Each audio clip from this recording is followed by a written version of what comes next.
Maaari nang makabili ang publiko ng sariwa mga agricultural products direkta mula sa mga farmers, cooperatives, and associations sa binuksang Kadiwa Pharmacy sa Slaughter Compound, Baguio City. Rice for All program, formal na inilunsad. Si Cristina Zaldua para sa balita.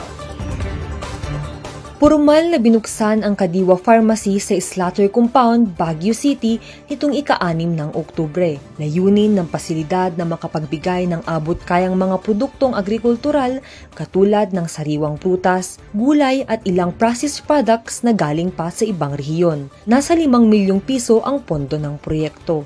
Ang lahat, ang kabuuang halaga ng proyektong ito sa ilalim ng Kadiwa Financial Grant Assistance Program ay 5 milyong piso, kung saan yung pong 4.5 milyon ay inilaan para sa pagtatayo at pagbuo ng Kadiwa Store. Tingin ko, mai-improve pa natin ito, ano? At yung pong 500,000 naman ay bilang panimulang trading capital para sa operasyon ng tindahan. Kasabay ng pagbubukas ng Kadiwa Pharmacy, binuksan din sa publiko ang dekalidad at abot-kayang bigas, benting bigas para sa transport sector na noon ay nagbukas na rin para sa mga vulnerable sector sa Cordillera.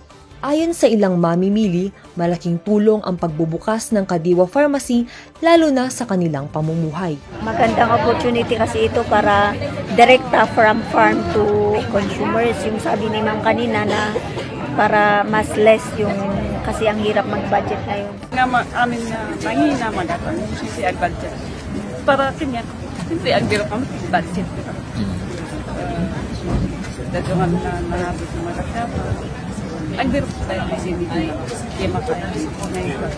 Ang proyekto ay bahagi ng mas malawak na layunin ng Department of Agriculture na masiguro ang sapat at abot-kayang pagkain dito sa lungsod ng Baguio. Isinabay rin sa programa ang pamamahagi ng school-based seedling nurseries, hydroponics greenhouse, hand tractors at iba pang agricultural inputs. Sa pamamagitan ng mga tulong na ito, umaasa ang pamahalaan na mapagagaan pa ang buhay ng bawat Pilipino. Ito si Cristina Zaldua para sa PIA News, Cordillera.